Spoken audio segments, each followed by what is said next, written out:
Space 1999 was an ITV science fiction series that debuted on the 4th of September 1975. Produced by the folks who had previously boarded Thunderbirds, Space 1999 featured real actors instead of marionettes, and was at the time the most expensive science fiction show produced in the UK. The series debuted the now iconic Eagle transporter, which is easily my all-time favourite science fiction spaceship. But today we aren't going to be focusing on that, but rather this. Yes, we will look past the poor parking effort here and focus on the Space 1999 Moon Buggy itself as the subject of our kit review.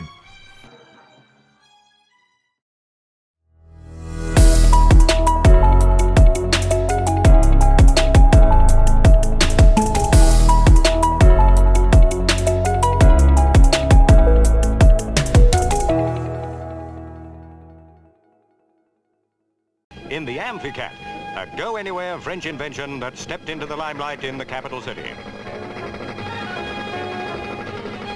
Up from the depths of the metro into the street with no effort. There's 16 horsepower pushing the plastic-bodied buggy along.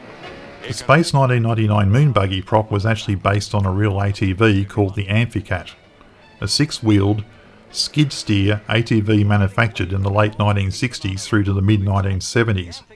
If you're a child of the 70s, you may have also recognised this vehicle from a popular kids' TV show of the time.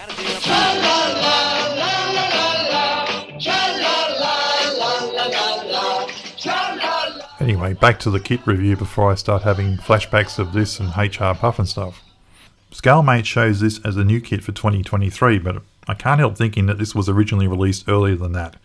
If you know, put the details in the comments. The box is printed in full colour and includes an image of the real Amphicat in its moon-based alpha guise, along with photos of the completed model on the back in both variants that can be built from the kit. The inside of the box bottom shows the paint and marking guide in colour. Instructions are printed on a folded black and white sheet and are clear and look straightforward enough to follow. There aren't a lot of parts to this kit, so it should be a good choice, not just for the modelers, but for fans of the show who just want to build this kit to add to their collection. The parts are packed into two plastic bags. One contains the clear parts, which are the two headlights on the front of the buggy, while the larger bag features the remainder of the buggy parts. The plastic used for the kit is not the greatest. It's a light gloss finish plastic that is quite brittle and easy to scratch. It reminded me of the plastic used in the Revell Red Baron plane I built a while ago.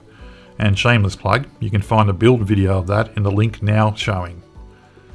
You'll have to be careful removing the parts from the tree so as not to divot the parts, and also use fine sandpaper or polish to make sure you remove all the scratch marks in the plastic before you begin painting.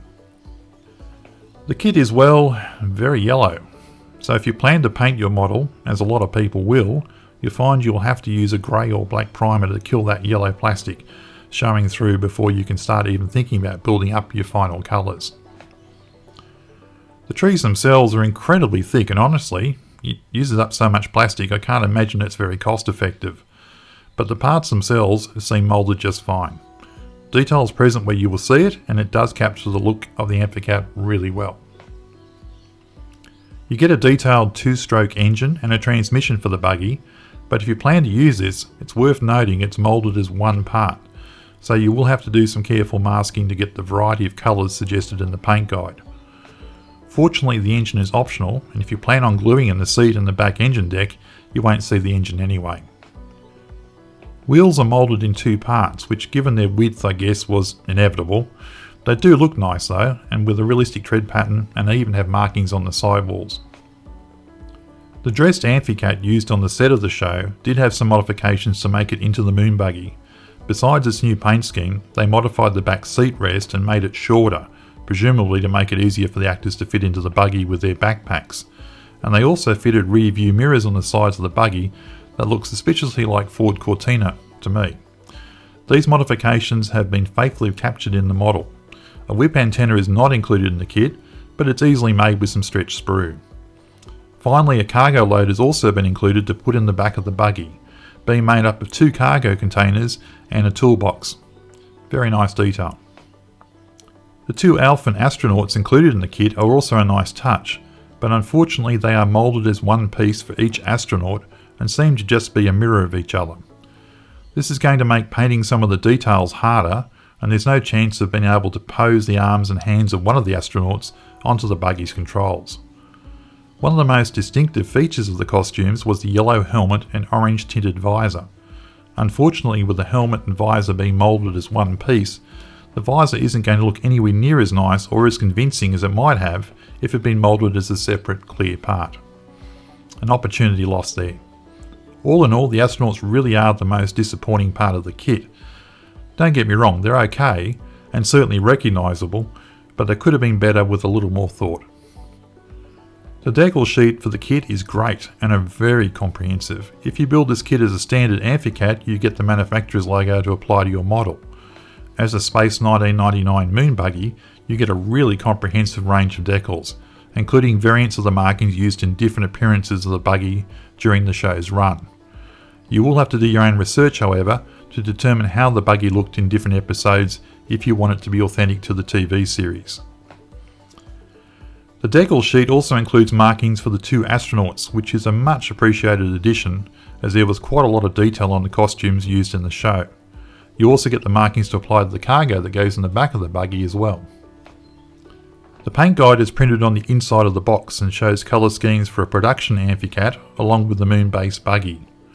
The paint guide also shows the positioning of the kit decals too, although no particular manufacturer's paint is recommended for the kit, so you have to do your own research and determine the best choice of colours.